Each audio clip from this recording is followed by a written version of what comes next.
mwaramutse abandi nabo mwiriwe nizere ko meze neza ko muherereye hose ni Olivier Hakizimana n'uyu munsi turi kumwe na Nathalie Nyamoya kandi twongeye gutegwa iteka ryo kubandanya ibiganiro twari twatanguye aho turiko turabona imigenderanire y'abavyeyi hamwe n'abana na cane cane uruhara rw'amatamperama kuvyerekeranye no kurera abo bana uko tubandanya twiyenteresa kuri ibi bintu vy'amatamperama n'ukuri tubandanya tuguruka amaso tukabona na influence et surtout impact bigira ku bantu badukikuje bose kuko iyo turiko turavuga umwana w'umuntu nagomba kubibutsa yuko umwana w'umuntu si entité imwe iri ngaho umuntu afata nkaho umenga ni nk'ibuye ariko ni ndabivuze mu gifaransa n'umuntu ari tellement complexe ku buryo agizwe n'utuntu twinshi muri we kandi utwo tuntu twose ushoboye kudutahura uca usanga wa muntu en general wamutahuye bikanakorohera no mu bigenderanire ku bana nawe ndashimira Imana ku ntahe zitandukanye z'abantu batwandikira hariyo nk'umuntu yigeze kumbwira ati Olivier jewe n'ukuri umuntu tubanye yarankomerekeje rwose n'umuntu si comportement ziwe sinazitahura ati mugabo izi nyigisho skimatuje nuko uwo muntu ntiyahindutse ariko mugana agize amahoro kuko naramutahuye mu ma description mwagiye muratanga nagiye ndavuga bwa bundi umuntu ameze ukunye bwa bundi ateye uko ni navyo rero tuzobana no mu migenderanire hamwe y'abana n'abavyeyi tubibutsa yuko kujya dufise amatamperama n'abana bafise amatamperama rero kenshi nk'abavyeyi twarabonye piège dukunda kugwamo ca mutego nuko tugomba ko abana bamera nkatwe iyo bariko barareyagisa mu buryo butandukanye nuko twe tubona tureyagisa muri iyo situation hari igihe dukara na cyane cyane kuko tubafise kububasha hari igihe kenshi rero tugerageza gukoresha inguvu kugira ngo tubakatishe muri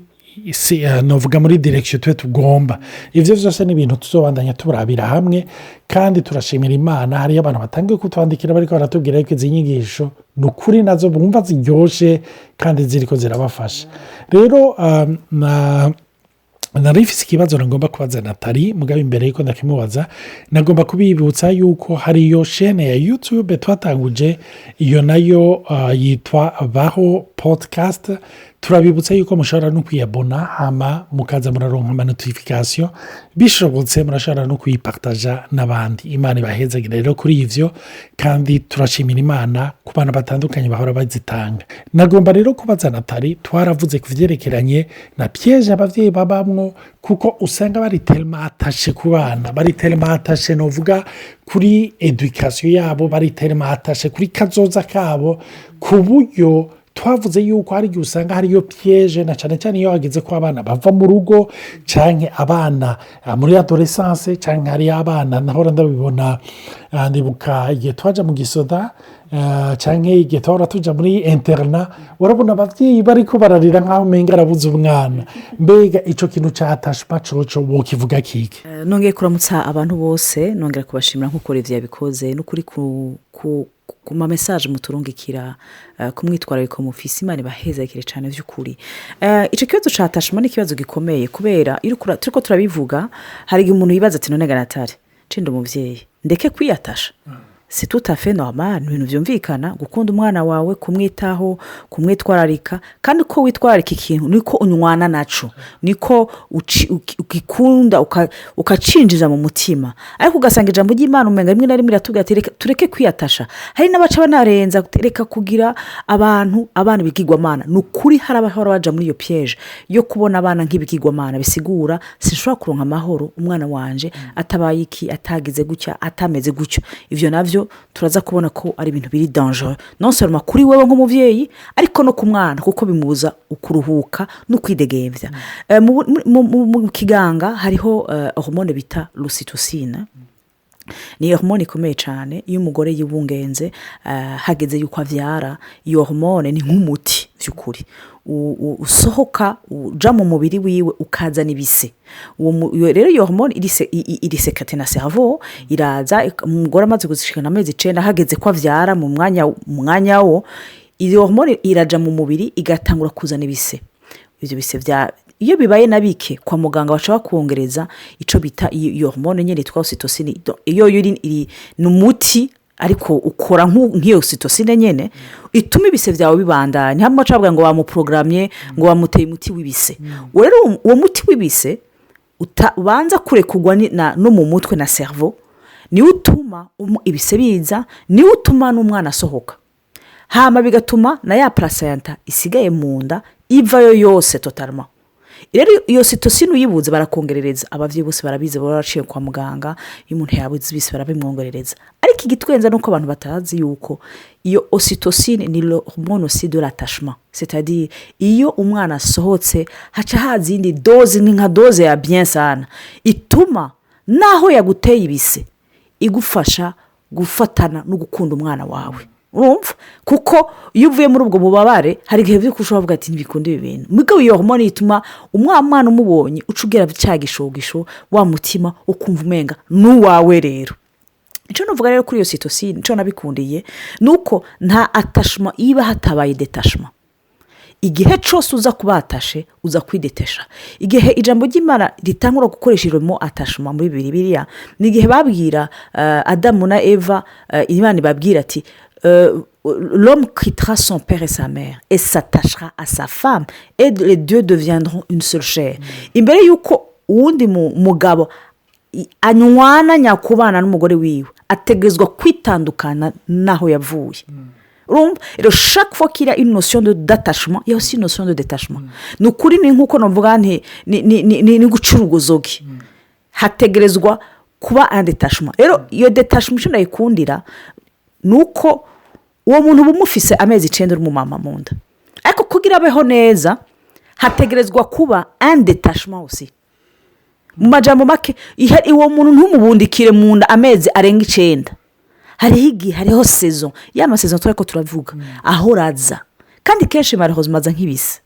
aza tutabitahuye. rero iyo utazi kwigise kimeze ko kiri urababara.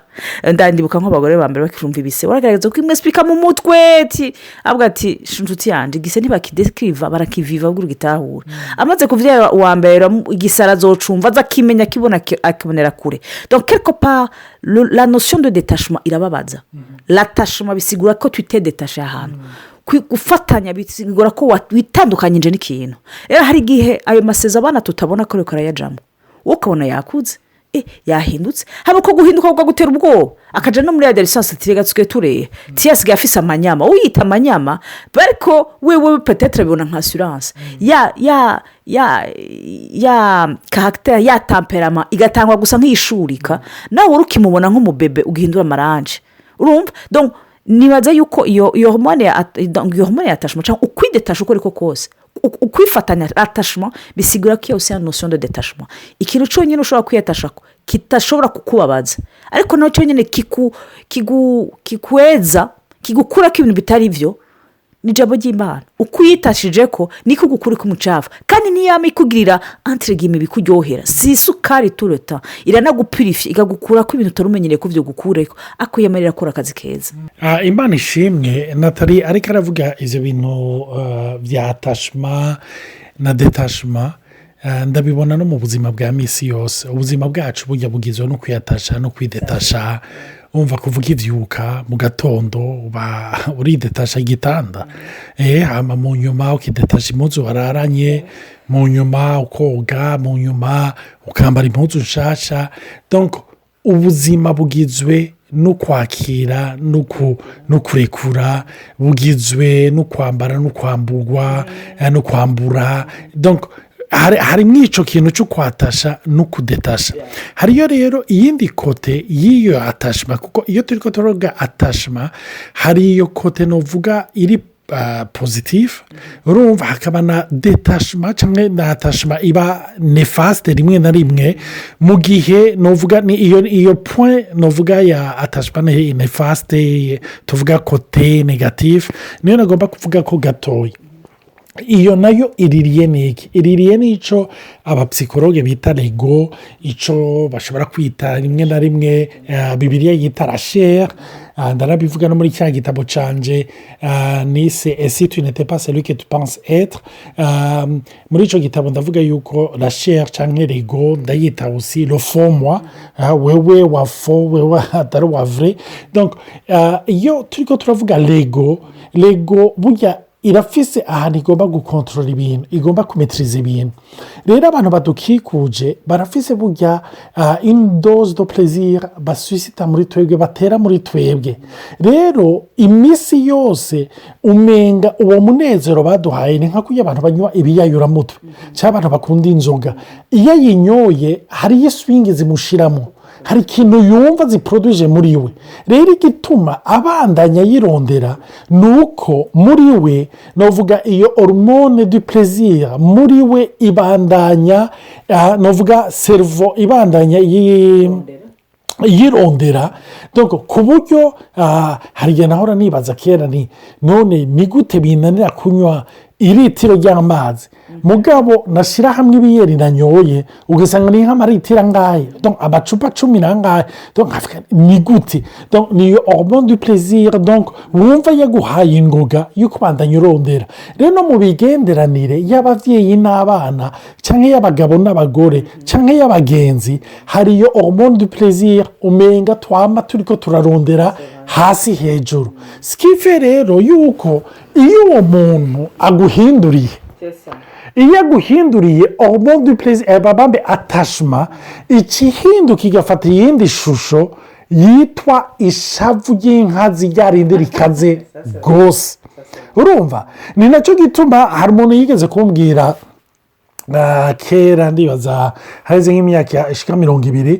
ndiko ndamubwira yari yakoze ikintu cyari cyambabaje cyane ndavuga ni ukuri nageze aho numva ndakwanka numva yuko naseserejwe ndakwanse uwo muntu numva arambwiye ati birangyoheye kubera iki acavuga ngo burya ntushobora kwanka umuntu utakunze ati l'amour et la haine sont les deux facettes d'une même pièce donc urukundo n'urwanko novuga ni ibice bibiri by'ikingorongoro kimwe nimba no bivuga mu kirundi muri ubwo buryo niko bimeze na attachment ijana na colère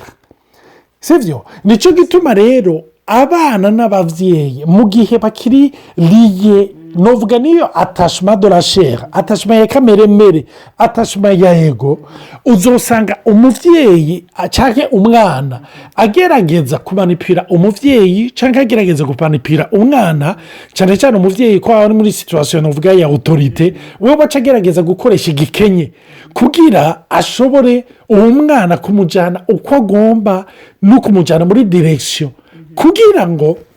no pas nécessairement ko uwo mwana ashika mu bikomeye oya ku buryo abandanya novuga muri we iyo hormone y'umunezero ibandanya igwira nico gituma rero ngaho Imana umve ikora uburyo bwose bushoboka kugira ikudetashe n'uwo mwana kuko nka kujya kwa korodombiri kare twavuga uruzogi mu gihe rukikuriya n'umwana wawe yakuvuye mu nda bataruciye ari wowe cyangwa ari umwana murashobora kuhasigara nicyo gituma rero Imana izana n'iyo detachement muribuka mu gihe twatanguriza inyigisho twaravuze no muri horasiyo y'abagabo n'abagore hari igihe umugabo arondera iyo hormone du plaisir arondera uwo munezero mu mugore wiwe umenga yaba munyunyoza vice versa cyangwa umugore amurondera mu mugabo umenga yaba agomba kumunyunyoza urumva ni nk'amenga umuntu aricaye agasa n'uvuga ati none ko utakinyohera mwibuke esurutu tubaye muri sosiyete uyu munsi umenga turi muri sosiyete de consommation tubaye ahantu nk'umunezero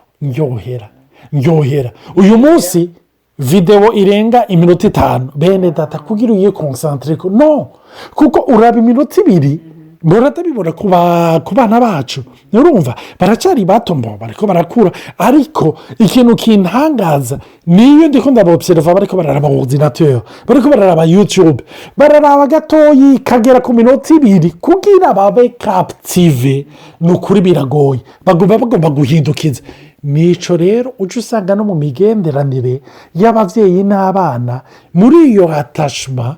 umubyeyi yumva yuko pleziri umunezero wiwe awukura mu mwana naho rero imana igomba kudushikana muri etape superieur aho igutahuza yuko umunezero wawe niyo yonyine ishobora kuwuguha iyo utahuye yuko ushobora kuwupwiza mu mwana yonyine abantu baha amahoro kandi iyo ubahaye amahoro niho baba epanwi ugasanga bakugarukiye ari migisha amen. ni ukuri nciye nibuka irindi jambo riri muri Ephesiens chapitre 6 verset 1 aho umurongo wa 4 pardon verset 4 abanyefesi igice cya 6 umurongo wa 4 et vous pères n'irritez pas vos enfants mais élevez-les en les corrigeant et en les avertissant selon le Seigneur. Ijambo ry'Imana riratubwira ngo ntidushavure nous nous irritons pas kubera icyo kintu rivyeje kuvuga la colère ijanya yuko twabaye déçu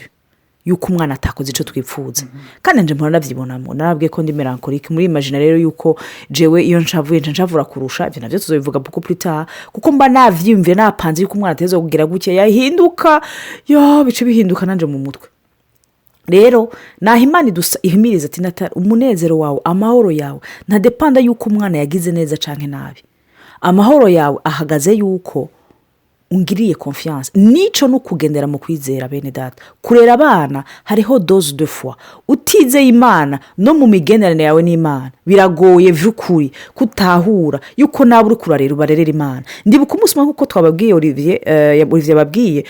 umuherezi wacu n'umukorahike bisigura ko ari igihe vraiment agira y'amakrize y'amakorerike rero hari umunsi umwe je ntarabitahura nukuri ibi vyigwa vy'abatemperament je vyaramfashije cyane maintenant je comprends wa musore wanje yasha n'umukorehike donc je comprends ma réaction yiwe cyane tahura yuko za ntambara z'amakombinezo ya melancholique na colérique nizo duhora tugirana nawe exactement nje mbona Imana yanje ntabara mu ntege nke zanje wongera umfashe ndamurabe kuko peut-être ntaratahura ntarabimenya aracari muto afite imyaka 5 rero umusumwe ndaja muri salon nashavuye namubwiye ngo nje kuryama muribuka ko mu melancholique abeshejweho nuko ibintu bipanze vyabaye nkuko bitegerezwa nawe umukorerike précisément ni watanga itegeko we waryoherwa ko mwavyumvikanye mwenga wamuhaye illusion ngo ni wabikoze ariko ari wabimuhumekeye rero umunsi aranka kuryama ndashavura ndababara Olivier ndamutabaza ntiharagenda usubize urya musore wawe yaranduhishije vraiment tanaza imbere y'Imana bazi Imana mbe Imana na maki James urya mwana afise ingorane yiwe ndiko ntakishavu umwana ndiko urya mwana ko afise ingorane yiwe numva umutima wawe mbete natari ya pas de problème nta ngorane hari umwana tumva ari rebelle etc urumva muri bazi ibintu byose bica mu mutwe numva neza ati urya mwana nta ngorane hari cyasanga kenshi dupimisha ijisho bijanye n'ivyo tubona n'ibimwe tubona ubuzima uriko tubaza Imana ingene bimeze spirituellement rero naho bidusaba kugenana n'Imana kwidetasha y'ivyo tubona kugira twizere icimana itubwiye kwidetasha nico twespera mu bana kugira tumenye icimana yabahamagariye umuhamagaro yabahamagaye ici bitezeko nico twebwe ititwezeko twege turimuze nk'abayaya n'ababoyi de luxe bafise umutwaro w'ikivyeyi ariko sabacu n'ab'Imana twe dukwiye gukora ku kazi kuko ati Imana uyu mwana sinzi neza ivya arimo ariko aide-moi alors les petits combats intambara zo muri misi yose n'ukuntu hava mvuga nizo zitwigisha kuba détaché ntizizobura ariko zitwemesha yuko n'Imana izo rikiro dufasha gukora kw'amaso abana bacu kuko twirabeyo kuko nta kintu kigoye nko kwiro tuvuga sanga waruzi kuza umwana wawe ariko après quelques années yagiye mu bintu tumva navyo birababaza ariko ugasanga hari umwe wavuga ati jya jewe wapi narahevye muri uko kuheba wahebeye Imana en fait warabeheshejwe n'ama circonstances ubiha Imana d'une certaine manière ugasanga ko wa mwana waruzi ko akwiye kw'ivyizigiro yabaye muzima amen rero le détachement simbe il faut kiba inspiré ugatahura processus urimo nashaka kwiremesha vraiment twese abavyeyi canke aussi n'umuntu ishobora kuba yaragize n'imigenderanire isa nk'igoye n'uwo mubyaye ugasanga bari mu makomba perpetuwete n'uje papa na mama ntibigeze banyumva afite yari intambara z'amatamperama ugasanga umaze kuba mu rubanza kubatahura uciye unabaharira rero numva nuhagarika ngaha hinge Olivier yongere ica ababwira murakoze cyane. Imana ishimwe cyane. Natara ariko aravuga numvise mu mutima hariyo umumama ariko arumviriza iyo audio ahora agira ubwoba cyane ku bana biwe, numva agira ubwoba cyane ku mwana wiwe particulièrement, numva ariko bwa bwoba bumubuza itiro umenga ari preoccupé rwose, afise ubwoba aranavyuka no mwijoro akaja kuraba ko umwana akiri muzima, umwana ameze neza.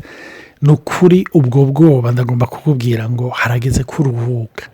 harageze yuko Imana ibuka ubuhohora maze ukaba uwidegenza nawe ukaryama ugasinzira ukavyuka bukeye umeze neza. Mana ndasengera uwo mumama mu izina rya Yesu, umugendere umuha akaruhuko k'umutima, atahure yuko uyu mwana wamushize mu maboko yiwe ariko ari wowe umwitayeho, kandi atahuye yuko wewe utuzigama udasinzira kandi udakoma urugohe. Mana ndasaba amahoro mu mutima wiwe no mu mutwe wiwe, ni mu izina rya Yesu ndabisaba, amen. Imana ibahezagire, umunsi mwiza n'ijoro ryiza, amen.